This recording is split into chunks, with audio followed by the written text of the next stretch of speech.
Everybody, what's going on? This is Chris Flowers. Here's the deal. All right, today's episode is gonna be really cool. Okay, I got Jessica Avignone coming on. Okay, that's how you pronounce her name, and she's part owner of JTA Interiors. We're gonna have a great interview. Go into, she's a successful business owner, so she's gonna give you a lot of tips and tools on how to, how what things that she came into. So we're gonna get this show started. And as we always start out, we got to start out with our sponsor, Litchfield Auto.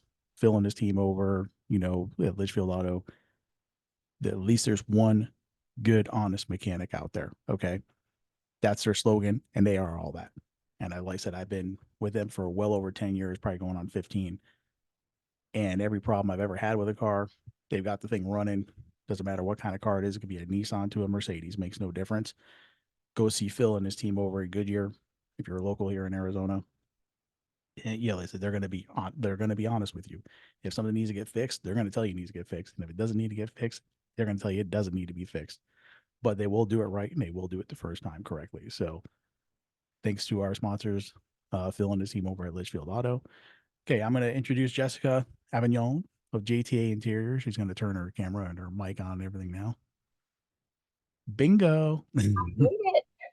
How you doing? I'm good. It's Friday. I'm doing fabulous. How are you? Oh, I'm doing all right. Just glad to have you on. Thanks for agreeing to come on to the show. I appreciated that a lot. Yeah, thanks for having me. This is my first podcast experience, so be gentle, right? Yeah, I'm gonna throw a bunch of real gotcha questions out there. So I'm like a political reporter. Oh man, hot seat. I'm in the hot seat. That's right. That's right. Okay, so Jessica, you and I, what do we meet at Cree now? I know we met at a networking event, correct? We met at I think the year-end celebration for BNI. You were a Oh, was it member of the BNI? BNI, yep, Sharks, and then Oh, you that's came right. to visit our chapter That's once or right. twice, and then we've just always stayed in contact ever since. So That's right. Because you're the magical connector. your energy is infectious, and I got to be around it. Oh, And well, everybody I've ever introduced you, I'm like, wait till you just meet Jessica. She's amazing. oh, well, and samesies.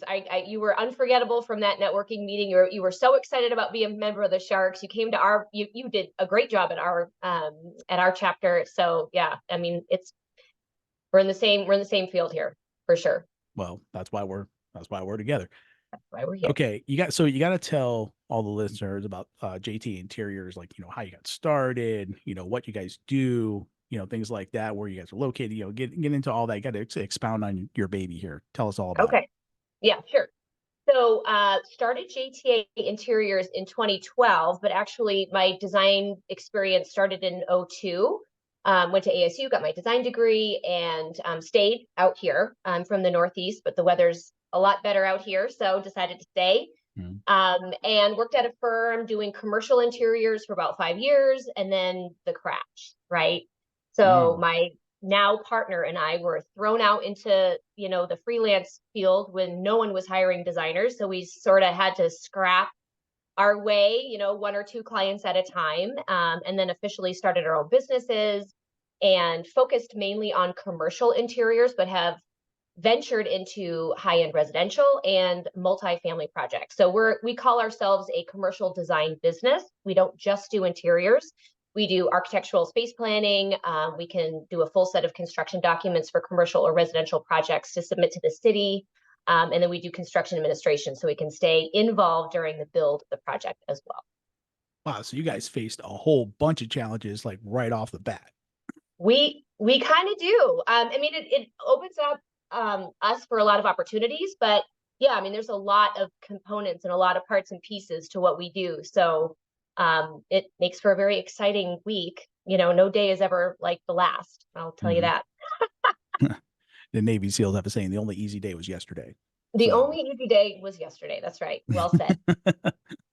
okay, so but I mean, tell me, I mean, like I said, right off the bat, I mean, you guys, the crash happened, you guys were put out, and things like that. So that was a massive challenge in and of itself to where it motivated you to start your own company, correct? So tell us tell us a little more about that, how you faced that adversity and what you did to kind of overcome that. Yeah, I mean, first off, we didn't have much of a choice because nobody else was hiring, right? So Necessity breeds ingenuity, right? 100%. I was Mhm. trying to find that euphemism. I'm glad you remembered it. But yes, that's exactly it. I mean, we didn't have much of a choice. So it was a part-time gig really for the two of us. And so my business partner, April, handles all of our architectural side of things. So she's very analytical, very technical. She's NCIDQ certified. So she's obviously the brains of the operation. And I do more new business development and relationship building creative interiors, right? So we didn't have experience in doing any of that. We worked for a firm. So we're thrown out thinking we know what we're doing, right?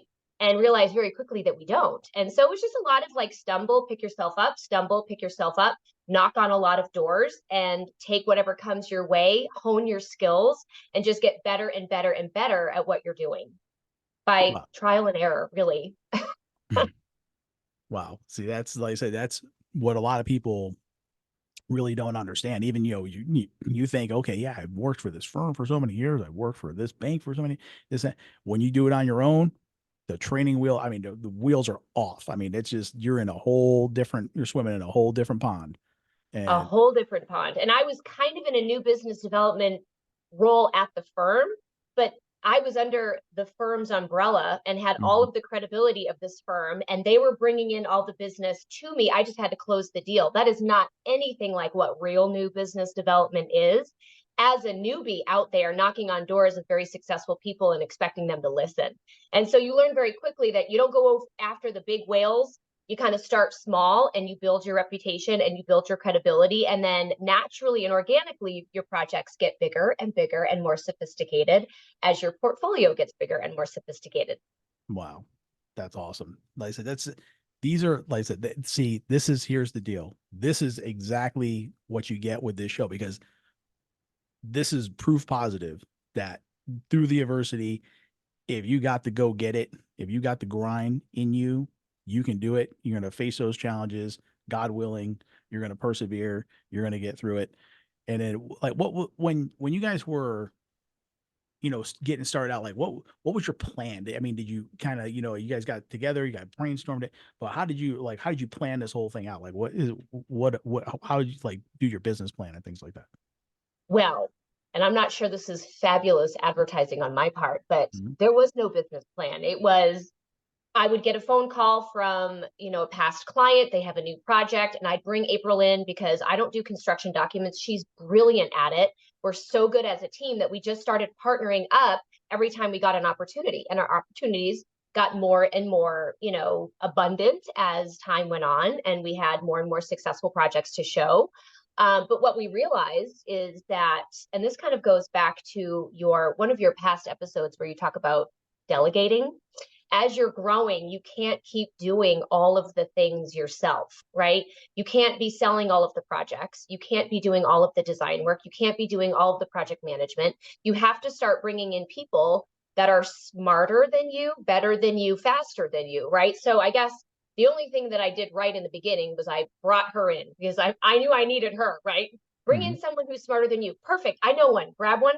And so, because we worked together at the firm together, so I knew what she was capable of. So I brought her on board, and then we got busier and busier and busier, the two of us. And then we realized, oh, we need more help, right? Like we need to bring in someone who's even better than us, and then hopefully another person who's better than us, right? And so relinquishing some of that control and realizing that you need to delegate design work, maybe some administrative work and project management work, and then you can oversee the business, be a little bit more strategic, build strategic partnerships to grow because you can't be stuck behind a computer all the time, right? And so that's Preach, kind of the next step in our growth pattern. preach. See, Yeah, now Jessica's not only a guest on the show, she's also a subscriber to the channel. She's a subscriber to the YouTube channel, subscriber to the podcast. There's good information out there. She listened to it. She gets it. I So get the nugget. That's right. no, so yeah, again, let's go back to the business plan thing. Not the recommended model to follow, but at the same time, like I said, you gotta, improvise, adapt, overcome, as we say in the military, improvise, Right. adapt, overcome. You overcame. Okay, you improvised, you adapted, and you definitely overcame. Like I said, super proud of you guys. You guys are awesome. Why don't you tell us a little more? I mean, let's be real for some female business owners out there, things like that. What challenges did you guys face as female business owners? especially in a construction type world and things like that, where I say, here's the deal, we keep it real. So tell people out there the real struggles, like straight up, what's up?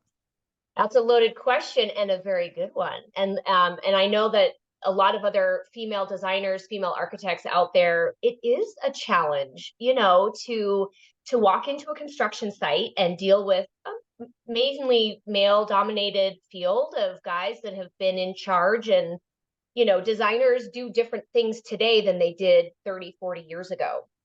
There's a lot more architectural and construction knowledge that we have to survive in this industry now. And that wasn't the case 30, 40 years ago. So somebody who worked with a designer years ago may not understand what our capabilities are. So I think the biggest challenge is really educating them on what interior designers know, what we're capable of, and how we can make their life easier. And once you kind of get over that hump a little bit and the egos kind of die down and you can kind of manage to that, you realize, listen, I add value. I'm here to make your life easier. I'm here to be the buffer between you and the client. Let's work together, right? And the same thing with the client. I'm here to be a buffer between you and the general contractor.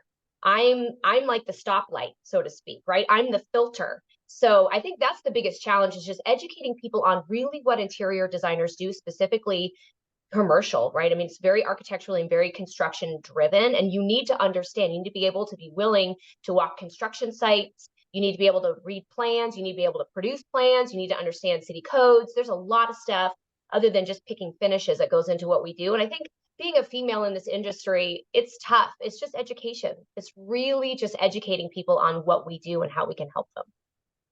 And then also, Did I would I imagine, effectively yeah, answer no, that? yeah, 100%. I mean, you know how to answer that question better than I do. I'm not a female Yep. walking on a construction site, so what Yep. the hell do I know about it? That's right. Yep. So I've just usually been the other guy swinging the hammer on the other end. You know Mm-hmm. what I'm saying? But I mean, but I mean, and everything. I love everything you said, but really based down when that general contractor says, "Hey, sugar, check this out," da da da da. I mean, tell me you've never heard that. Like, again, we're keeping it real. Here's the deal. Oh yeah. No, it's a real So they thing. see you And come then walking again, in, supermodel here, blah blah blah mhm, blah. You know, it's like, hey, I'm not here to bring you coffee, pal. right. And I know the shit you don't know. Get Correct. used to it. That's right. So Well, and the cool thing is that we produce all of our own drawings, so nobody knows our drawings like we know our drawings. And so if I were to walk on a job site and a general contractor asks me to get him coffee and calls me sugar and then questions me on the drawings, all I have to do is flip to page 4, detail 3, and be like, by the way, let me clarify. And then I think usually in a less diplomatic way, maybe, he understands who he's dealing with. And then again, love it. we don't want to step on anybody's toes because we got to be in bed with these guys for like 6 months, right? I don't want to piss anybody off, but I do need them to But understand but what is up, right? And so a few of those moments, right, shakes it up a little bit. I think it re-educates and realigns the expectations. And then ultimately the goal is for them to see us as an advocate on the job site, because there's no way that you can look at a city set of drawings this big and know every detail better than the people who drew them. So use this as a resource. But yes, there is some right siding of the ship that happens from time to time. that's awesome. That's awesome. Like I said, Yeah. these are the things that people need to hear. I mean, this is real world stuff. And like we Yeah. said, here's the deal. Shit gets Yeah. real, right? So, It does. It so does like, get real. we definitely want to keep it real. So, who are your customers? Like, Mm-hmm. yeah, tell us about who your customer base is. Yeah. So because we focus on three main markets. So we do commercial. So that would be like retail, think of a yoga studio, a coffee shop, a restaurant. We do medical office, we do corporate office. But we also do high-end residential, right? So we can do a custom home. We can do a massive remodel on an existing home. And so we can work with investors that are doing spec homes. We can work with owners that are building their dream home. And then we also do multifamily, and multifamily I'm sure most people know what multifamily is, but think of apartment buildings, right? We typically in multifamily will get hired not only to pick the finishes in the units and the exterior finishes, but all the fun stuff, like the amenities, think the gym, the clubhouse, all of that. So with multifamily, we're typically dealing with, many times investor groups, out of state investor groups. So we can work with first timers, freshmen in the construction business, first project, first time restaurant owners, all the way up to people that have, portfolios all over the country. And I think the reason we can serve those markets effectively is because our our whole business platform and our business model is based on communication and coordination. And I think regardless of where you're at in experience for construction, everybody benefits from that. Wow, that's awesome. I know you touched on it a little bit, what really sets you guys apart, from other interior designers and architects out there, things like that. But Mhm. maybe, you know, toot your own horn, ring your bell, tell us why everybody wants to hire JTA. Oh, shameless self promotion. Okay. Well, I mean, there's certainly no shortage of design talent in Phoenix and Scottsdale. I mean, you throw a rock and you're going to hit 50 designers on the way, right? And all of them good in their own niche market. But because my partner April and I have done hundreds of projects, all the way from, a commercial office all the way up to a full restaurant rebuild or new build and custom homes and everything in between. And what we noticed over time is that most designers do one thing really well, right? So they either focus on furniture and window treatments, right? Or they'll do architectural finishes, um, or they'll do architecture. But there's not a lot of coordination with firms. There aren't many firms that do everything. And the reason that's important is coordination on the job. There are so many layers in a construction project, and there's so many layers and details in a set of drawings that you don't want to hire an interior designer and then hire an architect and have two separate sets of plans. And then the general contractor is trying to figure out where he goes for what detail. What you want are less consultants on the job and one fully coordinated set of drawings and one team that you work with from the very first space plan until you get your certificate of occupancy. That is what makes a highly successful project. And that's something that our team can do. Wow. That was awesome. I realize that definitely, I now, as you can see, when I said that Jessica's, energy is infectious, are you feeling it? Are you getting it? Do you know why? Now, if you never knew before, you know now. Thank you, dear. I appreciate that. All right. So tell us about the vision. What's the vision for JTA? Where are you guys going? What's happening? It's a challenge. It's, Well, challenging market out there. I mean, a lot of things are going well, but then office space is not. So tell us about JTA. What's the vision? Where are you guys going? How are you going to improvise, adapt, and overcome going forward? Well, we again, chasing three markets keeps us pretty, flexible. When one is slow, we can always jump to the other one, and it's not like we're jumping into a pond in the deep end. We have layers and layers of experience and lots of projects in all three markets so that we can pivot as needed. But one thing we've learned is we cannot stay a team of two. We've got to grow, and I know it's kind of a scary thing to do, especially in a market that's kind of up, kind of down. But what I know is that with 23 years of experience in design, all here in Phoenix, I know that we need to grow now and not when we're too tapped out. The last thing you want to do is try to train employees when your pipeline is full, full, full, right? So we just hired our design assistant. Her name is Daria. We're so excited. I want to hire another employee before in the next 6 months or so. And we're rebranding. So we're not Precision Interiors and JTA Interiors. We're JTA Precision Interiors, a creative collaboration. We're going to be handling projects from start to finish, doing full service interior design, 3D branding, and architecture. That's another thing for the listeners looking to start a business or who are in a business.